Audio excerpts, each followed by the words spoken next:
What's up, everybody? Thank you for clicking on this video and checking out the intent. If this is your first time, my name is Kobe Cornell Boone. Authentic conversations happen here. I'm excited for you to be here. So if you found value in today's video at all, I encourage you to like, share, subscribe, but most importantly to me, leave a comment below because that feedback allows me to continue to create great content to put out into the world and ultimately have an impact, which is the absolute goal. Man, so today's video, gonna get right into it. Katt Williams, Club Shay Shay. It's a funny name, but I mean it's bro's page, so he can say what he wants. Club Shay Shay with Shannon Sharpe just dropped on yesterday, and immediately what I thought about, because a lot of people do like reactionary videos, and this is not your typical video that like hits mainstream and you got like one part of it that you got to unpack if you were to do a reactionary video. I'm clicking on it right now to see what was the actual like amount of views that the video received in the first 24 hours. So right now it's 8:17 a.m. in Texas, Dallas, Texas. Let's see. Sometimes the Wi-Fi be tripping upstairs. 4.6 million views in 21 hours, guys. 4.6 million views in 21 hours. Twitter has been going crazy the last 24 hours. That's 4 million people who watch it. Now, whether they watch it all the way through or not, we don't know. But according to Twitter, that I saw last night and what I commented on, most folks did. And in the video, Kat discussed intimate details of contracts and things of that nature with the likes of of Kevin Hart, Steve Harvey, Cedric the Entertainer, Ricky Smiley, talked about Martin Lawrence, um, just really like shared the game in so many ways. Big ups to Bernie Mac, which I'm gonna do a video about as well, of his impact on my family, ultimately, not just me, but my family's life. Just a lot, right? I couldn't even begin to unpack it all. And immediately, the first thing I thought about when making a video and talk about my impression of the video was when legends speak. When legends speak. When legends speak. When legends speak, you listen. I'm not saying when celebrities speak, all celebrities. I'm not saying when famous people speak. I'm not saying when your favorite latest internet sensation speaks. When legends speak. Part of what made Michael Jordan's special video or whatever, the docu series about his career, was that he was telling his own story that was documented 10, 20 years prior in the 90s with his own video crew and team that didn't get released till much later. He was telling his own story. It's like a biopic, if you will, or autobiography. And he could tell you the emotions, the feelings, how stuff played out because he was actually there. There's been so many documentaries on ESPN Classic, um, all the little ESPN old school movies or whatever, where somebody else is telling the story of a legend, of somebody of greatness. And we watch those and we forget about them. But when somebody tells their own story and how they felt in the moment and they craft that picture for you with truth, it's undeniable. There's so many lessons to be taken from it. And it should really be appreciated because legends don't have to speak. Legends also don't have to, oh God, something my legends also don't have to like beat their chest and say I'm a legend. You know when you meet somebody who's legendary. It could have been a cat from your high school, state championship, college, post grad, somebody in the community that's done a tremendous amount of work, whatever the case may be. Legends don't have to speak for themselves. Their work speaks for them. However, in today's day and time, with the modern era of social media, whatever the case may be, I love this era that we're in where we're able to fact check immediately with these phones that we have in the hand. We're able to fact check what somebody says. And because we're in a modern era where people had cameras and stuff in the 90s or the early 2000s, like it's 2024 now, you're able to really go back and see stuff that people talk about. For example, in this video, Twitter's going crazy with the exact same joke that Katt Williams, I'm sorry, told in 1998. You can literally watch it in the Kings of Comedy that came out 2 years later in 2000 with Cedric the Entertainer. Exact same joke. The only thing that changed was I think the song. That was it. Exact same framework, mannerisms, everything in it. What is that? And what does it mean? What is it? What is the point of us having? Oh God, he touched on Chris Tucker. God knows, like cat went off. As we say, where I'm from in North Carolina, we call that letting that thing spray. It's a reference to like a submachine gun, like letting that thing spray, like just everybody was catching strays. D'Lo, I think a basketball player caught a stray. Like it is so many people who, and strays just mean, for those who don't know that terminology, strays just mean like somebody was addressed that wasn't even the main topic. They were like a subtopic that proved the point of a main topic. Um, it's beautiful. Yeah, I think it's absolutely beautiful. Like, and the reason why is because we have an unhealthy, um, and he Cat said it a different way, but we have an unhealthy relationship within the black community with celebrities. We assume that because people, as a whole, as a monolith now, we assume that gossip is true until gossip is true without proven facts, without digging deeper. We don't go and research. Black folks don't read. I say, no, this is my turn. I can tell you the truth. Black folks don't read. They're not gonna go deep into subjects and topics to actually go and get the facts. They take stuff at face value. They put celebrities on a height or a pedestal that's unreal because celebrities are just real people. And we oftentimes forget that a lot of the characteristics of people who become extremely wealthy or great is normally driven from a place of anxiety, depression, exclusion, or just overall a desperation to make it out of their situation. So you're looking at people who are extremely flawed as celebrities who are now placed on a platform and expected, and we expect just because they're on a platform that they have great character, that they have great integrity, that they have great morals. Like that had to be how they got there. You can't get to where you are in life. This is coming from a person. If it's Ruby Payne's framework, you should read that book. Ruby Payne's book, Understanding Poverty. If you're coming from a framework of not having things, then you assume that your moral code is the only way for you to excel in life, and that some people don't aren't conniving. Like it's a natural human behavior to think that all people are good, all nobody lies, everything is just honest and true for people. People are overwhelmingly good, and to a degree, I believe that as well. I do believe that there are more good people than bad people in the world, but I do understand as well that bad people aren't predicated or limited to a particular social or financial class. There's bad people in every class. There's bad people who are poor, middle class, upper middle class, which is really the same thing, rich class, ultra wealthy, all across the board. Where am I going with this? When legends speak and they tell you exactly how something is, and you see people immediately who come within that conviction, like how Cedric the Entertainer had to hop on and start tweeting or whatever last night, like or commenting on Facebook. Was it Facebook or was it Instagram? I'm judging based off of Twitter and looking at his post. It looked like Instagram underneath somebody's post or something. When they immediately start coming and having to like feeling like they have to defend themselves because all of Twitter is watching the video and like debunking this at the same time side by side. Like, bruh, it makes sense. Like, it makes sense. It's a beautiful thing to see, man. And I mean, what it does is what it is competition, right? It's truth and competition, and I think Kat hit on that perfectly. But there was something that I wish Shannon had dug in a little bit deeper, and that's no not the Uncle Shannon.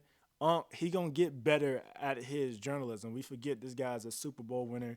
It's like a football player first, who's now transforming or transcending into or segueing rather into journalism. So it's gonna take some years for him to like perfect it and get it right. But I think he's doing a great job from the business side and getting it going. But like being able to tweak those certain parts, even he would admit that master journalist thing is something that I'm sure he's working on. But what Kat didn't kind of describe and dig on that I wanted him to, from being a business person myself, is that when competition is good for the consumer, when two conglomerate businesses or corporations or whatever the case may be go back to back, this is why they broke up the monopolies like in the early 1920s, 30s, whatever the case may be. Um, when you have a monopoly, everybody gets the same product. You can't go anywhere else to get anything different. But when you have competition between these conglomerate or large entities or businesses, whatever the case may be, it's ultimately the consumer who wins because now you get the best product. You get the best like quality output of product because now they're competing for your business. In this lane, they're competing for your tickets. You're competing for um, specials. You're competing for comedians or whatever. You're competing for the attention or the top spot. So to have somebody who has been in the top spot, somebody who has been had the 12 specials that he spoke to, not 12 Netflix specials, but 12 specials in general, somebody I can talk to from this standpoint of growing up in the early 2000s and remember Pip Chronicles, and your older cousin might have the DVD or somebody selling the bootlegs or whatever the case may be in all of the community. I'm talking about this is pre-Facebook era, right? Um, Free Facebook, Twitter, all that. The streets talking about it. When I say streets, I'm talking about the barbershops talking about it. All of your after church, all of your mediums, if you will, or your communal places that we had prior to social media, talking about this latest special or video, it speaks to notoriety, which I always say is better than like fame or celebrity. Is that notoriety, notoriety, probably butchering that word, is when somebody knows your worth. They know your body of work. Like, and when you're seeing these legends, man, as they're getting older, and they're sharing their stories, we're getting to look back at both the impact and the intentionality behind their body of work and how they move. So it's no surprise to me that he's been blessed. And I said kept down through the years when I hear stories of him taking $100,000 check that he had and then taking 10K and going putting it in the streets and going helping out homeless people. This is stuff that bruh's been known for. I've heard the stories before of people getting cash for from Katt Williams because they worked with him or something. He made sure they were taken care of, made sure they were paid, whatever the case may be. I know people personally that I have met and I have worked with and that I know who were in situations with Katt and they weren't even expecting to get paid. Maybe they were just trying to get on, open up, whatever the case may be, and share stories about how he blessed their pockets or whatever the case may be and looked out.